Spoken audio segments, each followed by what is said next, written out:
Praise the lord. ప్రభువైన యేసుక్రీస్తు నామములో సలా ప్రార్థన మందిరం తరపున మీ అందరికీ వందనాలు తెలియజేస్తున్నా. ఇప్పుడు మన ఆత్మీయ మేలు కొరకు దైవజనురాలు సిస్టర్ దీనా గారు దేవుని వాక్యాన్ని మనకు అందిస్తారు. దేవుని యొక్క వాక్యాన్ని మనము చూసుకుందాము. యేసుక్రీస్తు ప్రభువారు భూమి మీద నివసించినటువంటి దినాల్లో దేవుని బిడ్డలమైన మన జీవితంలో మనకు ఉండవలసిన ఒక ముఖ్యమైనటువంటి ఒక లక్షణాన్ని ప్రభు మనకి చెప్పారు. ఒక ముఖ్యమైనటువంటి ఒక విషయాన్ని దేవుడు మనకి చెప్పాడు. ఆ విషయాన్ని మనం ఈరోజు నేర్చుకుందాము. రండి, మత్తయి సువార్త 6వ అధ్యాయము 12, 14, 15 వచనాలని మనము చదువుకుందాం. మా రుణస్థులను మేము క్షమించి ఉన్న ప్రకారము మా రుణములు క్షమించుము. మనుషుల అపరాధములను మీరు క్షమించిన ఎడల మీ పరలోకపు తండ్రి మీ అపరాధములను క్షమించును. మీరు మనుషుల అపరాధములను క్షమింపకపోయిన ఎడల మీ తండ్రియు మీ అపరాధములను క్షమింపడు. క్షమించేటువంటి మనసు గురించి ప్రభువారు ఈరోజు మనతో మాట్లాడుతూ ఉన్నారు.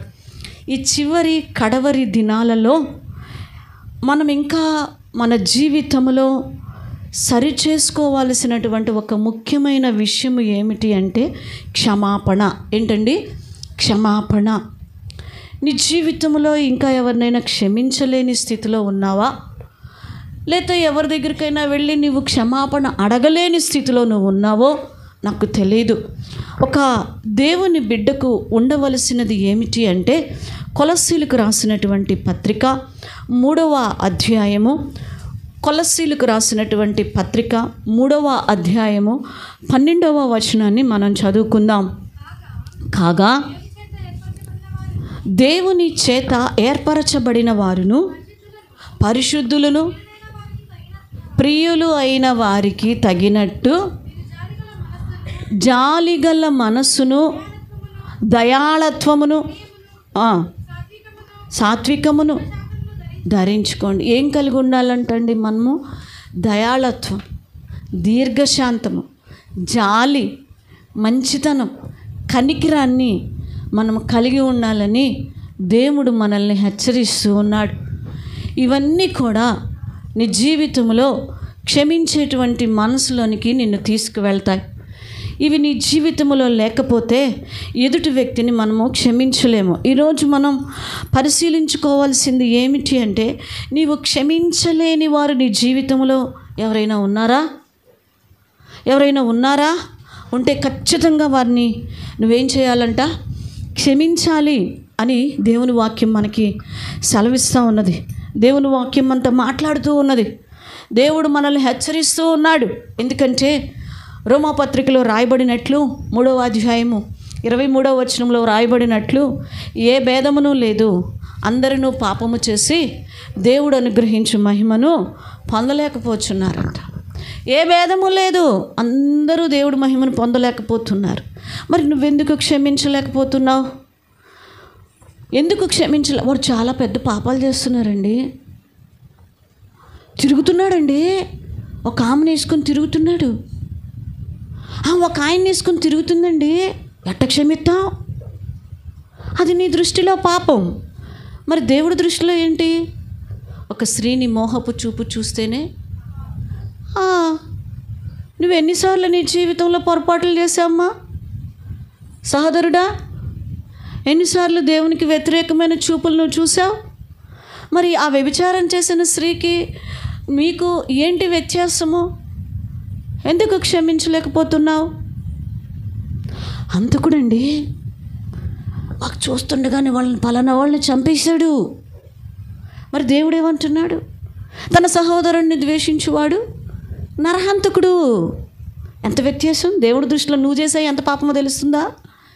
నువ్వేమో హత్య చేసినోడినే హంతకుడు అంటున్నావు. దేవుడు అంటున్నాడు నీ తోటి సహోదరుణ్ణి ద్వేషిస్తేనే నువ్వెవరు దేవుడి దృష్టిలో? హంతకుడివి. అప్పుడు నువ్వు పాపివే కదా. ఏందండి, ప్రార్థనకు వస్తూ కూడా భయంకరమైన విగ్రహారాధనలు చేస్తుంటారు, తంత్రాలు వేయించుకుంటారు, అంతరాలు వేయించుకుంటారండి. భయంకరమైన విగ్రహారాధికులండి, దేవునికి వ్యతిరేకంగా జీవిస్తున్నారు, పాపులు. మరి దేవుని కంటే దేనినైనా ఎక్కువగా ప్రేమించి నీ హృదయంలో పెట్టుకుంటే అది దేనితో సమానం దేవుడి దృష్టిలో? గట్టిగా, విగ్రహారాధనతో సమానం. దేనితోటి? మరి నువ్వు విగ్రహారాధికురాలివి కాదా? దేవుని కంటే నీ పనిని ఎక్కువగా ప్రేమించి విగ్రహం పెట్టుకోలేదా? నీ పిల్లల్ని ఎక్కువగా ప్రేమించి నీ హృదయంలో పెట్టుకోలేదా? నీ శరీరాన్ని, నీ అందాన్ని, నీ సోమరతనాన్ని ప్రేమించి పెట్టుకోలేదా? మరి నువ్వు పాపివి కాదా? నేనేం పెద్ద పెద్ద పాపాలు చేయలేదు కదండి. దేవుడు అంటున్నాడు, ఆజ్ఞాతిక్రమమే. ఎన్ని ఆజ్ఞలు మీరుతున్నావు ఉదయం లేచి? ఈరోజు ఎన్ని ఆజ్ఞలు మీరావు? మరి నువ్వు పాపివి కాదా? నీ దృష్టిలో వాడు పాపులు, కానీ దేవుని దృష్టిలో ఏ భేదము లేదు, అందరము. మరి ఎందుకు క్షమించలేకపోతున్నావు? అంతేకాదు, దేవుడు ఏమంటున్నాడో తెలుసా? యెషయా గ్రంథంలో అంటాడు 64వ అధ్యాయము 66వ వచనంలో, నేను అంతేం కాదులేండి, నేను అంతేం కాదు, మరి ఆళ్ళలాగా లేను, వాళ్ళంత దుర్మార్గురాల్ని కాను. అవును, ఆయనకి శరీర పిచ్చి ఉంటే నీకు పిచ్చి ఉంది, ధనాపేక్ష పిచ్చి ఉంది. ఆయనకి ఇంకొక పిచ్చి ఉంటే నీకు ఇంకొక పిచ్చి ఉంది, ఇంకొక దాని మీద నీ మనసు ఉంది. పెద్ద తేడా ఏముంది? వ్యత్యాసం ఉంది. 64:6లో అంటున్నాడు, మా నీతి క్రియలన్నీ, హల్లెలూయా, దేవుని ఎదుట ఎలాగుంది నీ నీతి? నువ్వు అనుకునే నీ నీతి, నువ్వు అనుకునే నీ నీతి దేవుని దృష్టిలో ఎలా కనపడుతుందంట?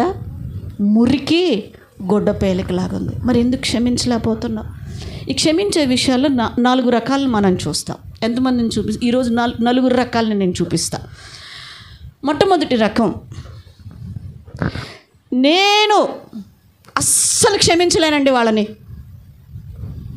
చాలామంది ఏమంటారండి, నేను అస్సలు క్షమించలేనండి. మీరు ఎవరింటికైనా వెళ్ళమని చెప్పండి, వాళ్ళ ఇంటికి మాత్రం నన్ను వెళ్ళమని చెప్పొద్దు.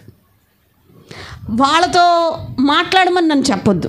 నేను అందరికి వెళ్ళి చెప్పొస్తా, వాళ్ళ ఇంటికి నేను పోను, నేను పిలవను, వాళ్ళని మాత్రం నేనేం చేయను. అంటే వీళ్ళ జీవితంలో చాలామందిని ఏం చేయలేరంటే క్షమించలేరు. నేను ఆమెను క్షమించలేకపోతున్నాను, నేను అతన్ని క్షమించలేకపోతున్నాను అంటూ ఉంటారు.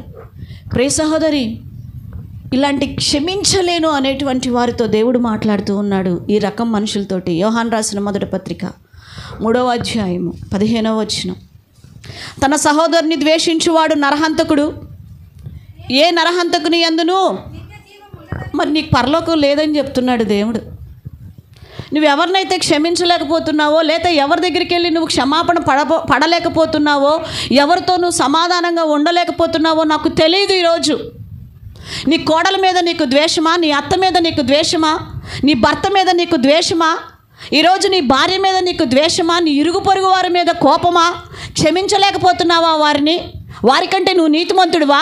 వాళ్ళకంటే నువ్వు నీతిమంతురాలివా? ఎంత కక్ష పెంచేసుకుంటున్నావో తెలుసా? రేపు నువ్వు పోతే నువ్వు వెళ్ళే స్థలం ఏదో తెలుసా? నరకమని దేవుని వాక్యం చెప్తుంది, నేను కాదు. ఎందుకంటే క్షమించే మనసు నీ జీవితంలో లేదు, నీ జీవితంలో లేదు. ఎవరినైనా క్షమిస్తాను, కానీ నేను వాళ్ళని క్షమించను, నేను దాన్ని క్షమించను, వాడిని క్షమించను అంటున్నావు. ఎలా? మనం ఇతరులను క్షమించేవారిగా ఉండాలని దేవుని వాక్యం మనకు సెలవిస్తుంది. క్షమించలేకపోతే అది భక్తే కాదండి, అది భక్తే కాదు. దేవుని బిడ్డలమే కాదు. మనం కంటికి కన్ను, పంటికి పన్ను అనుకోవటానికి మనమేమి ధర్మశాస్త్ర ప్రకారముగా పాత నిబంధనలో లేము. మనము కొత్త నిబంధనలోని వారు. మనము క్రీస్తు రక్తము చేత కడగబడినటువంటి వారము మనము. ఈరోజు దేవునికి నీకు మధ్య ఈ క్షమాపణ అనేది చాలా అభ్యంతరంగా అలా ఉండిపోయింది. నీ క్షమాపణ ఎందుకంటే నువ్వు క్షమించలేకపోతున్నావు. నేను క్షమించలేను అంటూ ఉన్నా. యోహాను రాసిన అదే మొదటి పత్రిక 4:20లో అంటున్నాడు, తాను చూచిన తన సహోదరుని ప్రేమింపనివాడు తాను చూడని దేవుణ్ణి. మరి నువ్వు దేవుని బిడ్డవని చెబుతావే, పెద్ద పరిశుద్ధులుగా పవిత్రురాలుగా క్షమించలేవు. పిలుసుకురా అంటే నేను బాను, వాళ్ళ కొంపకి నేను బాను, వాళ్ళ గడపలో నేను అడుగుపెట్ట, నేను పిలవను. తెలీదా? వాళ్ళకి తెలీదా రావటం? ప్రార్థనని తెలీదా? ఆరాధనని తెలీదా? తెలియకేగా లోకంలో పడిపోయారు వాళ్ళు, అపవాదికి చిక్కుకుపోయారు. దేవుడు నిన్ను కేకేయమంటున్నాడు కదా, నువ్వు పిలువు, ఈల వేసి నువ్వు పిలువు. గొర్రెలు కంటల్లా ఏకానికి కాపరి మీద తోసేస్తున్నారు. కాపరి బాధ్యత బలమైన ఆహారం పెట్టడమే, కనవలసిన బాధ్యత గొర్రెలది. ఎందుకు చల్లారిపోతున్నారు? ఎందుకు తక్కువైపోతున్నారు? ఎందుకు పలసనైపోతారు? గొర్రెలు కంటలేదు, గొర్రెలు తోటి గొర్రెని పురుకొల్పటలేదు. పోనీ తెలీదా? మేము పోతున్నాం తెలీదా? ఆదివారం అని తెలీదా? తెలుసు. అపవాది ఉచ్చుల్లో చిక్కున్నారు, లోకం అనేటువంటి పాపములో చిక్కున్నారు. నీ బాధ్యత కాదా క్షమించి వారిని ప్రేమించి తీసుకొని రావటం? మత్తయి సువార్త 18వ అధ్యాయం 35వ వచనములో అంటున్నాడు, మీలో ప్రతివాడును తన సహోదరుని హృదయపూర్వకముగా క్షమింపని ఎడలా, ఎస్ నువ్వు క్షమించకపోతే ఎవరంట? నా పరలోకపు తండ్రి ఆ ప్రకారమే నీకు కూడా చేస్తాడు. హల్లెలూయా. ఈరోజు నీకు కూడా అదే, నువ్వేమి విత్తుతావో అదే కోస్తావు. ఈరోజు లోకంలో విత్తుతున్నారు, రేపు అదే కోస్తారు వాళ్ళు, అదే చెరుక్కుంటారు రేపు. లోకం కోసం ఈరోజు వెళ్ళిపోయారు, చాలామంది వెళ్ళిపోయారు. రేపు అదే వాళ్ళ జీవితాల్లో. ప్రియదేవుని బిడ్డ, నీ జీవితంలో ఎలాగున్నా? అబ్బో ఇప్పటికి చాలాసార్లు క్షమించానండి. మీకేం తెలుసు అక్క? నీకేం తెలుసు నేను ఆ వ్యక్తిని ఎన్నిసార్లు క్షమించాను, వాళ్ళని ఎన్నిసార్లు క్షమించానో నీకేం తెలుసు? నేను ఎన్నిసార్లు క్షమించానో తెలుసా? ఇట్టానే ఒక ఆయన వచ్చాడంట యేసయ్య దగ్గరికి. ఒక ఆయన పరిగెత్తుకుంటా వచ్చాడంట యేసయ్య దగ్గరికి. ప్రభువారి దగ్గర ఉన్న శిష్యుల్లో మన పేతురు గారికి భలే ఆసక్తి ఎక్కువ. దుడుకు పేతురు అని అయినా కూడా ఆయన జీవితంలో భలే ఆసక్తి ఎక్కువ. మత్తయి సువార్తలో చూస్తాం 18వ అధ్యాయంలో 21-22 వచనంలో మనం చూస్తాం. పేతురంట ఆయన దగ్గరికి పరిగెత్తుకుంటూ వచ్చి, ప్రభా నా సహోదరుడు నా ఎడల తప్పిదం చేస్తే నేను ఎన్నిసార్లు క్షమించాలి? పేతురు గారి సహోదరుడు పేరేంటి? అబ్బా చెప్పండి, మళ్ళీ చెప్పాలి. Very good, god bless you. ఆంద్రేయ కదా, ప్రభువారిని పరిచయం చేశారు. ఆంద్రేయ చాలామందిని తీసుకొచ్చి పరిచయం చేశారండి. పేతురు నిజంగా చాలామందిని పరిచయం చేశారు. ఒకప్పుడు బాప్తిస్మ ఇచ్చి యోహాను శిష్యుడైనా చక్కగా పరిచయం చేశాడు. వీళ్ళిద్దరు బ్రదర్స్, మరి వాళ్ళ మధ్య ఏం గొడవలు వచ్చినాయో అన్నదమ్ముల మధ్య. ఏ చిన్న విషయం చేపల కాడొచ్చిందో, వలల కాడొచ్చిందో, వాళ్ళ అమ్మ నాన్న బాధ్యత తీసుకునే కాడొచ్చిందో నాకు తెలీదు. ఈరోజు నువ్వు ఎందుకు క్షమించలేకపోతున్నావో నీ భార్యను నాకు తెలీదు, నీ భర్తను ఎందుకు క్షమించలేకపోతున్నావో నాకు తెలీదు. క్షమించు. నీ కోడల్ని క్షమించు, నీ అత్తని క్షమించు, నీ మామని క్షమించు, నీ భర్తని, నీ కుటుంబస్తుల్ని క్షమించు. క్షమాపణలోనే పరలోకం దాగి ఉన్నది. క్షమించుటలో ఆ ఇల్లు, ఆ జీవితము, ఆ కుటుంబము పరలోకాన్ని అనుభవిస్తారంట. హల్లెలూయా. అసలు కొంతమంది హృదయాలు కఠినమైపోతాయి. పేతురు అడుగుతున్నాడు, ఎన్నిసార్లు క్షమించాలి? మరి మన మోషే గారు చెప్తున్నాడు 7 సార్లు క్షమించాలని. నేను 7 సార్లు క్షమిస్తే సరిపోయిద్దా అన్నాడంట. జవాబు కూడా ఆయనే చెబుతున్నాడు. ప్రశ్న ఆయనే అడిగి జవాబు కూడా ఆయనే చెప్పేసుకున్నాడు. కొంతమంది అంతే, వాళ్ళే చెబుతూ ఉంటారు. నాకు కూడా వాక్యం తెలియనట్టు చెబుతూ ఉంటారు కొంతమంది. నేను కూడా వింటా నాకు తెలియనట్టు చెబుతూ ఉంటారు. సరే నేను కూడా వింటా, ఎందుకంటే వాళ్ళలో ఉన్న ఆసక్తి అది. సేవకులకు కూడా చెప్పాలని వాళ్ళకి ఆసక్తి ఉంది కావాలనుకొని వింటూ ఉంటారు. దేవునికి స్తోత్రం, హల్లెలూయా. క్వశ్చన్ ఆయనే, జవాబు ఆయనే. అప్పుడు ఏం జరిగిందంట? ప్రభువారు ఏం జవాబు చెప్పారు? అందుకు యేసు అతనితో ఇట్లా, నేను 7 సార్లు కాదు నాన్న, అమ్మ 77 సార్లా 77 ఏళ్ళ? మళ్ళీ ఒకసారి చెప్పండి, రిపీట్ చేయండి అమ్మా. 77 అనుకోవాకండి, 77 ఏళ్ళు. నరుని ఆయుష్ 70 సంవత్సరములు. అధిక బలమున్న ఎడల అంటే నీ జీవితకాలం నువ్వేం చేయాలి? మరి నేను ఇప్పటికే చాలాసార్లు క్షమించాను, చాలాసార్లు ఇచ్చాను, చాలాసార్లు అవకాశం ఇచ్చా, ఇంక లేదు పో, ఇంక లేదు. నువ్వెవరు ఆ మాట అనడానికి? పరలోకపు తండ్రే ఎంత గొప్ప కృప చూపుతున్నాడు. అదండి మన దేవుని ప్రేమ. హల్లెలూయా. మనుషులు ఎప్పుడు నీలో ఉన్న మైనస్నే ఎత్తుకుతుంటారు. ఆయన నడిపించేది, ఆయన పాడేది, ఆమె వాక్యం చెప్పేది. ఎప్పుడు చూసిన పాపిష్టి కళ్ళోడికి, పచ్చ కామర్లోడికి ఏం కనిపిస్తాయంట? లోకమంతా పచ్చగానే కనిపిస్తుంది. వాళ్ళ పశ్చాత్తాపం కనపడట్లా నీకు? వాళ్ళ జీవితంలో దేవునితో గడిపిన అనుభవం కనపడట్లా నీకు? జాగ్రత్త సుమ. ఈరోజు నీ కుటుంబంలో ఈ వాక్యం వింటున్న దేవుని బిడ్డ, నువ్వు క్షమించలేను అంటున్నావేమో, నిన్ను కూడా దేవుడు క్షమించడు. నీ కొరకు ఒకటి తెరవబడి ఉంది, నోరు తెరుచుకొని, అదే ఆ నరకం అని దేవుడు వాక్యం చదివిస్తూ ఉన్నది. ఈరోజు నువ్వు ఎలాగున్నావో నాకు తెలియదు. సంపూర్ణంగా నీ జీవితకాలం అంతా క్షమించాలని దేవుడు చెప్తున్నాడు. ఒక రకం, ఏం రకం? నేను క్షమించలేను అనే రకం. ఎక్కడుంటున్నారు? ఎస్. ఇంకో రకం గురించి కూడా చెప్తాను, ఇంకొక రకం గురించి కూడా నేను చెప్తాను. ప్రియదేవుని బిడ్డలారా, వీళ్ళు ఎలాంటి రకం అంటే రాళ్ళేసే రకం. క్షమించటం పక్కన పెట్టండి. యోహాను సువార్తలో ఒక వ్యభిచారము చేయిచు పట్టబడుతూ తీసుకొచ్చినటువంటి ఒక స్త్రీని యేసుక్రీస్తు ప్రభువారి దగ్గరికి తీసుకొని వస్తారు. 8వ అధ్యాయం 1వ వచనం దగ్గర నుంచి. తమ్ముడు పాల్సన్, దేవుడు నిన్ను దీవించును గాక. చదవండి.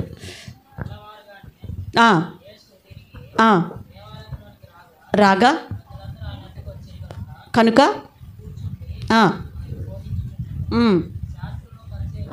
శాస్త్రులను పరిసయ్యులను వ్యభిచారమందు పట్టబడిన ఒక స్త్రీని తోడుకొని వచ్చి వాళ్ళ మధ్య నిలవబెట్టి, బోధకుడా, వ్యభిచారము చేయుచుండగా పట్టబడెను, అట్టి వారిని రాళ్ళు రువి. ఏమండి, వీళ్ళు ఏదో ఆమె బతుకు ఎందుకు చేసిందో, ఏం పొరపాటు చేసిందో ఆమె లాక్కొచ్చేసారండి. క్షమించటం పక్కన పెట్టండి, ఏదో పొరపాటు చేసింది తన బతుకులో, ఆమె లాక్కొచ్చి మధ్యలో పెట్టాడు. నేను అడుగుతాను, ఆమెతో పాటు చేసిన పురుషుడేడి? ఆడోళ్ళు ఎంత చులకనో చూడండి, ఎంత చులకనా. ఆమెతో పాటు పాపం చేసిన పురుషుడేడు అక్కడ? మరి ఆయన్ని మాత్రం వదిలేశారు. ఏ లంచం ఇచ్చాడు? లేకపోతే ఏ శాస్త్రి ఆమెతో ఉన్నాడో, ఏ పరిసయుడు ఆయనతో ఉన్నాడు, ఏ యాజకుడు ఉన్నాడో కూడా తెలియదు. పేరు ప్రతిష్టతలు కలిగిన వాడు ఉన్నాడు కావాలా, మీరు వెళ్ళిపోండి అయ్యారు, ఇక్కడి నుంచి మీరు వెళ్ళిపోండి, మీరు వెళ్ళిపోండి, నువ్వు రావే, పట్టుకొచ్చేసారు. ఎంత దారుణం అండి వీళ్ళు, అసలుకి ఎంత దారుణమైన వ్యక్తులండి వీళ్ళు, ఎంత భ్రష్ట మనసుతో కలిగిన వారు అసలుకి వీళ్ళు. చూడండి, తెచ్చేసి ఒకటే అడుగుతున్నారు. ప్రభువారు అన్నాడు, ఏమన్నాడు?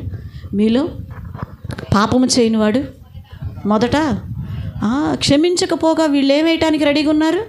ప్రభు నోట్లో నుంచి ఎప్పుడు మాట వచ్చిందో ఎప్పుడు రాయేద్దామని కూర్చున్నారు. వీళ్ళు క్షమించడం పక్కన పెట్టండి, రాళ్ళేసే మనస్తత్వాలు వీళ్ళు. ఎప్పుడు దెప్పిపొడిచే మనస్తత్వాలు, ఎప్పుడు దెప్పిపడుస్తూ ఉంటారు. అవకాశం దొరికితే ఆ వ్యక్తిలో ఉన్న లోపాన్ని ఎత్తటం, దెప్పిపడవటం. జాగ్రత్త. నువ్వు పాపివి కాదా? దేవుడు వాక్యం చెప్తూ ఉన్నాడు. ఏమని చెప్తున్నారు? అందరూ పాపము చేసిన వారు. నీ పాపము దేవుని ఎదుట నీ నీతి మురికి గొడ్డ పేలుకున్నట్టుంది. నువ్వు నీతిమంతుడు అనుకుంటే ఎట్లా? నీ పాటికి నువ్వు నీతిమంతురాలు అనుకుంటే ఎట్లా? దేవుడి దృష్టిలో ఎలాగున్నామో మనం చూడాలి. రాళ్ళేస్తావా ఎదుటి వాళ్ళ మీద క్షమించకపోగా? దెప్పి పొడుస్తావా? బల్లింతో పొడిచినట్టు, ముళ్ళతో పొడిచినట్టు పొడుస్తుంటావా ఎదుటి వాళ్ళని? అవకాశం దొరికితే నీ ఇష్టం వచ్చినట్టు మాట్లాడతావా? జాగ్రత్త. పాతాళము తెరుచుకొని ఉన్నది, జాగ్రత్త. నీ తోటి సహోదరుని, నీ పరుని గుట్టు బయట మరి నువ్వు బయట పెడుతున్నావే, వాళ్ళ దగ్గర వీళ్ళ దగ్గర వాగుతావు. అవే రాళ్ళేయటం అంటే ఒక రాయి తీసుకొని ఇసురేయటం కాదు. వారి గుట్టుని 10 మంది దగ్గర చెప్పటమే. క్షమించకపోగా వారి బలహీనతలని ఆ అమ్మ దగ్గర, ఈ అమ్మ దగ్గర నువ్వు మాట్లాడుతున్నావే, అదే రాయేసే మనస్తత్వం. హల్లెలూయా. ఈరోజు నీ జీవితంలో ఉన్నదా సహోదరి, సహోదరుడా? పరిశీలన చేసుకో. ఈరోజు 3వ మనస్తత్వం చెప్తా. ఈ క్షమించే విషయంలో 3వది నేను చెప్తూ ఉన్నాను మీకు. ఒక రకం ఎలా అనుకుంటారంట? అస్సలు క్షమించేది లేదు. 2, రాళ్ళు వేసుకొట్టేటండి. క్షమించకపోగా రాళ్ళు వేసుకొట్టేది. ఇప్పుడు చెప్పే రకం చాలా డేంజర్ రకం. రాళ్ళు వేసి కొట్టేవాడన్నా ఎదురుగా వచ్చి కొడతాడు, అవునా కాదా? రాళ్ళు వేసేవాళ్ళు ఎదురుగేస్తారు. ఇప్పుడు చెప్పే రకం చాలా డేంజర్. వీళ్ళతో చాలా జాగ్రత్తగా ఉండాలి. క్షమించినట్లు నటిస్తూ ఉంటారంట వీళ్ళు. హల్లెలూయా. వీళ్ళు ఎలా ఉంటారంటే, ఈ 3వ రకం క్షమించినట్లు నటించేటువంటి వాళ్ళు. వీళ్ళు నటించేటువంటి రకం. పరిశుద్ధ గ్రంథంలో సమూయేలు రాసినటువంటి 2వ గ్రంథంలో 13వ అధ్యాయంలో 22వ వచనము, అబ్షాలోము అమ్నోనుతో మాటలాడక ఊరుకుండెను, కానీ బలవంతము చేసినందుకై అతని మీద పగ ఉంచుకున్నాడంట. ఏమండి, ఇక్కడ ఒక వ్యక్తి మనకున్నాడు. ఎన్ని సంవత్సరాలు ఉన్నాడో తెలుసా? ఆ పగ ఎన్ని సంవత్సరాలు పెట్టుకున్నాడో తెలుసా? 23వ వచనం చదువు తల్లి. 2 సంవత్సరములైన తర్వాత ఆ విందుకు పిలిచాడండి. 2 సంవత్సరాలు టోటల్గా ఎన్ని సంవత్సరాలు మనసులో పెట్టుకున్నాడు ఆ విషయాన్ని అంటే, ఈ స్టోరీ మనందరికీ ఆల్మోస్ట్ తెలుసు. దావీదు మహారాజుకి మరి కొంతమంది భార్యలు ఉన్నారు. ఒక భార్యకి పుట్టినటువంటి కుమారుడు అబ్షాలోము, తామారు. మరొక భార్యకి పుట్టినటువంటి వాడు అమ్నోను. ఈ అమ్నోను తన సహోదరి అయ్యేటువంటి చెల్లి వరుస అయ్యే ఆ యొక్క తామారుని పాడు చేస్తాడు.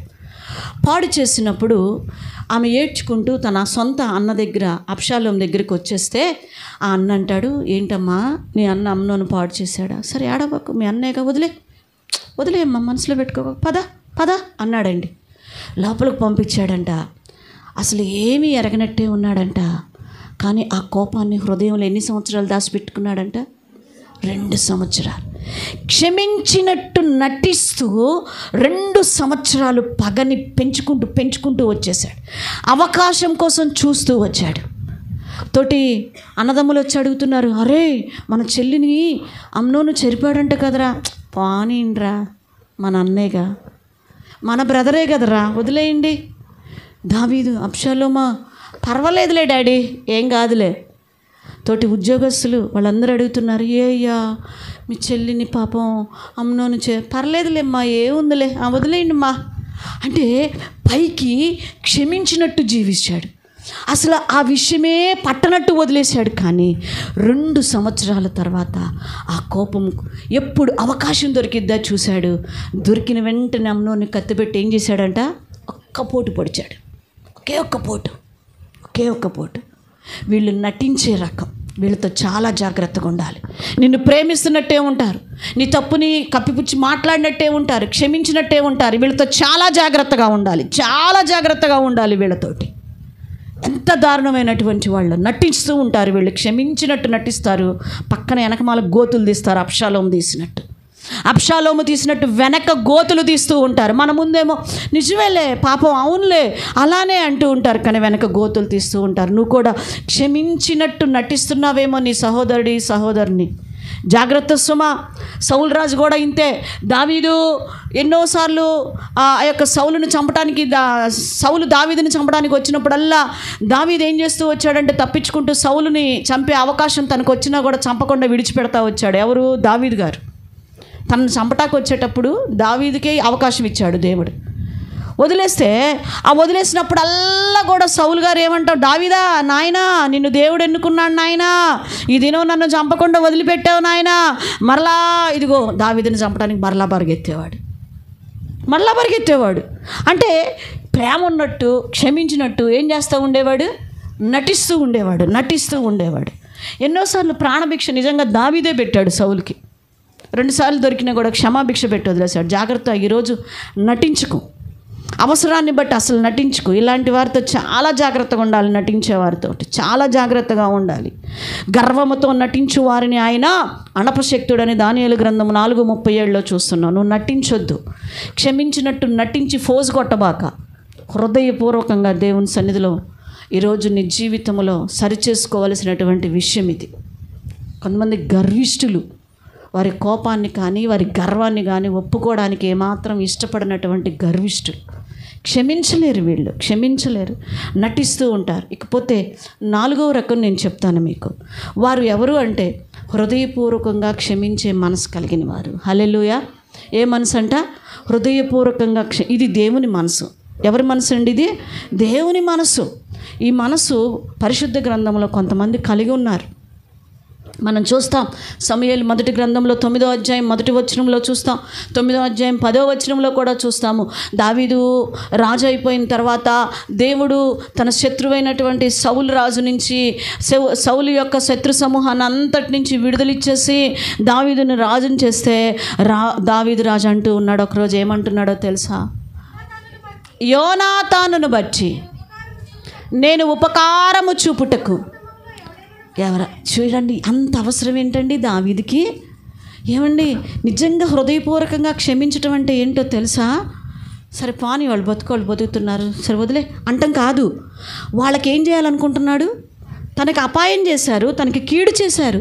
తన తాత తనకి కీడు చేశాడు, తనను చంపటానికి పరిగెత్తించి ఎంబడబడ్డాడు. తన తండ్రి సహాయం చేశాడు, కరెక్టే. ఇప్పుడు ఆ శత్రువు కుమారుణ్ణి మనవణ్ణి తీసుకొచ్చి తన దగ్గర పెట్టుకుంటే రేపు తనకి బల్యంగా మారడా? కానీ అది ఆలోచించట్లా. తనకేం చేయాలనుకుంటున్నాడు? మేలు చేయాలనుకుంటున్నాడు, ఉపకారము చేయాలనుకుంటున్నాడు. అది హృదయపూర్వకంగా క్షమించటం అంటే. హల్లెలూయా. దావీదు హృదయపూర్వకముగా క్షమించినట్లుగా మనం చూస్తున్నాం. మెఫీబోషెతుని తెచ్చి తన భోజన బల్ల దగ్గర కూర్చోబెట్టుకున్నాడు. తనకి రావాల్సిన ఆస్తిపాస్తులు ఇప్పించాడు, తన బ్రతుకుని మార్చేశాడండి. అది క్షమించటం అంటే. ప్రియదేవుని బిడ్డలారా, మన తండ్రి అయిన యేసుక్రీస్తు ప్రభువారు కూడా ఏమన్నాడండి? ఆ సిలువని మోస్తూ శరీరమంతా గాయాలు, రక్తమయమైపోయినాయి, కొరడాలతో కొట్టేశారు, ముళ్ళ కిరీటం పెట్టారు, కారిపోతూ ఉన్నది. మధ్యలో ఒకడు వస్తున్నాడు, పిడిగుద్దులు గుద్దేస్తున్నాడు, ఇంకొకడు వస్తున్నాడు, కేకరించి ఉమ్మేస్తున్నాడు. ఎంత భయంకరంగా చేస్తున్నారు. అలాంటి సమయంలో ప్రభువారు ఏమన్నాడండి? 23:34 లోకాల్లో యేసు, తండ్రి వీరేమి చేయుచున్నారో వీరెరుగరు కనుక వీరిని. అదండి హృదయపూర్వక క్షమాపణ అంటే. ఆ క్షమించే మనసు నీకుందా? ఆ క్షమించే మనసు నీకుందా హృదయపూర్వకంగా? లేక క్షమించినట్టు నటిస్తున్నావా? లేక రాళ్ళేయటానికి సిద్ధంగా ఉన్నావా? లేక అస్సలు క్షమించలేనంటున్నావో పరిశీలన చేసుకో. అతనే కాదండి, పరిశుద్ధ గ్రంథంలో అపోస్తుల కార్యాల్లో మనం చూస్తాం. స్టెఫెను అందరూ సువార్త చెప్పినందుకు అందరు కలిసి స్టెఫెన్ ఆడ నుంచోపెట్టి రాళ్లతో కొడుతూ ఉంటుంటే స్టెఫెను ఆకాశము తెరవబడుటయు అక్కడ తండ్రి కుడిపార్శ్వమున ఆసీనుడైన ప్రభువును చూసి అంటున్నాడు, తండ్రి వీరేమి చేయరో వీరెరుగురు అని అంటున్నాడు. అదండి హృదయపూర్వకమైన క్షమాపణ అంటే. ఈరోజు క్షమించే మనసే లేదు. ఎప్పుడు అవకాశం దొరికిద్దా, ఎప్పుడు దెప్పి పొడుద్దామా, ఎప్పుడు రాళ్ళేద్దామా, ఎప్పుడు చులకన చేద్దామా, ఎప్పుడు బజారు పెడదామా అనే చూస్తూ ఉన్నారు. జాగ్రత్త. నువ్వు ఆలోచించే ఆలోచనే దేవుడు నీ పట్ల కూడా ఆలోచిస్తాడని గుర్తుపెట్టుకో. యెషయా గ్రంథంలో అంటున్నాడు 43:25 నేనే నా చిత్తానుసారముగా నీ అతిక్రమములను తుడిచివేయుచున్నాను, నీ పాపములను మరెన్నడూ నేను జ్ఞాపకం చేసుకో. ఆయన జ్ఞాపకం చేసుకోని అంటే నువ్వెందుకు 10 సార్లు జ్ఞాపకం చేస్తావు? వాళ్ళంతే, వాళ్ళ బతుకంతే, వాళ్ళు మారంతే, వాళ్ళ జీవితం అంతే. నువ్వెవరవయ్యా అసలు చెప్పడానికి ఆ మాట? నీకేం రైట్స్ ఉన్నాయి? దేవుడే క్షమించేశాడు, దేవుడే జ్ఞాపకం చేసుకొని అంటున్నాడు. ఆఫ్టర్ ఆల్ నువ్వెంత నేనెంత? ఈరోజు క్షమించకుండా అదే మనసుతో పరలోకి వెళ్ళాలని ప్రయత్నం చేస్తున్నావేమో. ఖచ్చితంగా చెప్తున్నాను, ఇక్కడ ఉన్న ప్రతి ఒక్కళ్ళకి నువ్వు వెళ్ళలేవు. ఈరోజు దేవుడు చెప్తున్నాడు, ఇక్కడ ఉన్న వాళ్ళందరితో ఎవరిని నువ్వు క్షమించలేకపోయావో, ఎవరి మీద ఆయాసం పెంచుకున్నావో ప్రార్థన చేసుకొని పోయి సరి చేసుకో. నీ అత్త మీద, నీ కోడల మీద, మీ మామ మీద, నీ భర్త మీద, నీ సహోదరుడి మీద, నీ తల్లి మీద, నాకు తెలియదు ఎవరి మీదో, ఎవరిని ఆయాసపరిచావో, ఎవరిని గాయపరిచావో, ఎవరిని బాధ పెట్టావో నీ మాటలతోటి వెళ్ళి క్షమాపణ అడుగు. లేకపోతే నీకు క్షమాపణ లేదు. నేను ఎప్పుడు చెప్తాను, ఒక తండ్రి చావు బతుకుల మధ్య ఉండి తన 9 కుమారులను పిలిచాడంట, చనిపోతూ పిలిచి అన్నాడంట, ఇదిగో మన పక్కింటి ఆ జాన్ని పిలవండి, నేను చచ్చిపోతున్నాను. ఆ పొలం విషయంలో, ఆ చిన్న ఒక అడుగు విషయంలో జాన్తో, మంచి నా బాల్య స్నేహితుడైన జాన్తో నేను గొడవపడుతూ వచ్చాను. ఈరోజు నేను అతనితో క్షమాపణ అడగాలనుకుంటున్నాను, నా బ్రతుకు అయిపోయింది అనుకున్నాడు.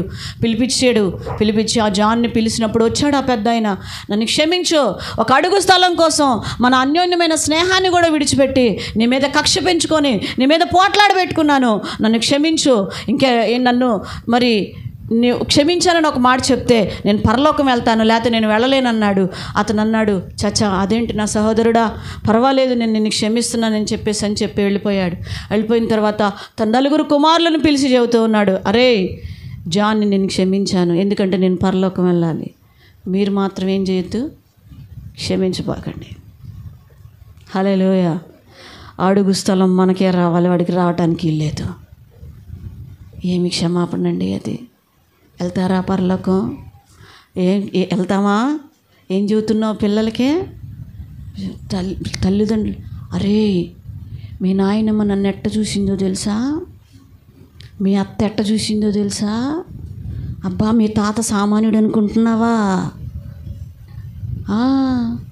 జాగ్రత్త చెబుతుంటారు. జాగ్రత్త సుమా. ఈరోజు క్షమించే మనసు క్రీస్తు మనసు. ఆ మనసు నీకుండాలని క్రీస్తు కోరుకుంటున్నాడు. పౌలు అన్నారు కదా, నేను క్రీస్తును పోలి నడుచుకున్న ప్రకారము మీరు నన్ను పోలి. మరి ఆయన క్షమించాడు.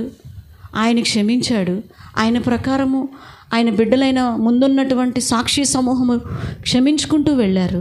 మరి ఆయన వారి వెనుకున్న మనము ఇతరులను క్షమించే మనసు కలిగి ఉండొద్దా?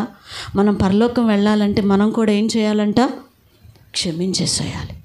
దెప్పి పొడుచుకునే మాటలు, అవకాశాన్ని బట్టి సొరకంటిచ్చే మాటలు విడిచిపెట్టేసుకొని ఒకరినొకరు క్షమించుకుంటూ ప్రేమించుకుంటూ మనం ముందుకు వెళ్ళాలి. చివరిగా ఒక మాట మనము ఇందాక ఒక్క మాట చదువుకొని మనము ప్రార్థనలోనికి వెళ్దాం రండి. మత్తయి సువార్త 18వ అధ్యాయము 35వ వచనం. ఈ మాట చదువుకొని మనం ముగింపులోనికి వెళ్దాం. మీలో ప్రతివాడును తన సహోదరుని హృదయపూర్వకముగా క్షమింపని ఎడల నా పరలోకపు తండ్రియు ఆ ప్రకారము మీ ఎడల చేయును. మీరు క్షమించకపోతే మీ పాపములు నిలిచి ఉంటనే అంతే. ఈరోజు దేవుని వాక్యం సెలవిస్తుంది. నువ్వు క్షమిస్తావో, క్షమించినట్టు నటిస్తావో, రాళ్ళేస్తావో, లేకపోతే ఆ వ్యక్తిని నేను అసలు క్షమించలేను అని అంటావో, నీ ఇష్టం, యువర్ చాయిస్. ఈ వాక్యం వింటున్న సహోదరుడా, ఎవరిని నువ్వు క్షమించలేకపోతున్నావు నాకు తెలియదు. ఈ వాక్యం విన్న తర్వాత కూడా నీ హృదయాన్ని మార్చుకోకపోతే, నీ బ్రతుకుని మార్చుకోకపోతే, నీ వంటి భ్రష్టులు ఇక భూమి మీద ఉండరు. అంతే. ఇక నీ కోసం రెడీగా తెరుచుకొని ఉంది అంతే పాతాళం. యేసుక్రీస్తు ప్రభువారి దగ్గరికి వచ్చిన ప్రతి పాపితో ప్రభువారు చెప్పిన మాట ఏంటండి? నీ పాపములు క్షమించబడినవి. ఇక ఎన్నడూ పాపము అది ఫస్ట్ మనలో ఉండాలి. ఈరోజు క్షమించే మనసు కలిగి మనందరము ముందుకు వెళ్ళదుము కాక. ఆమేన్. మోకరించండి, ప్రార్థన చేసుకుందాం. పరిశుద్ధుడా, ప్రేమ గల మా తండ్రి, దయగల తండ్రి, జీవము గల దేవా, ఈరోజు ఇతరులను క్షమించలేకపోతున్నాం. అందుకే మా పాపములు క్షమింపబడకుండా మీకు నాకు మధ్య అడ్డుగా ఉండిపోయినాయి ప్రభా. పరలోకానికి వెళ్లకుండా అడ్డుగా ఉండిపోయినాయి ప్రభా. చాలా మార్లు నేను చాలామందిని క్షమించలేకపోతున్నాం ప్రభా. క్షమించినట్టు నటిస్తున్నాం, రాళ్ళేస్తున్నాం, కానీ హృదయపూర్వకంగా క్షమించలేకపోతున్నాం దేవా. అందుకే నా జీవితంలో ఆశీర్వాదములు లేవు ప్రభా. నన్ను క్షమించండి. క్షమించే మనసు కలిగి ముందుకు వెళ్ళే కృపను నాకు అనుగ్రహించమని యేసు నామములో స్తుతిస్తూ ప్రార్థిస్తున్నాను తండ్రి.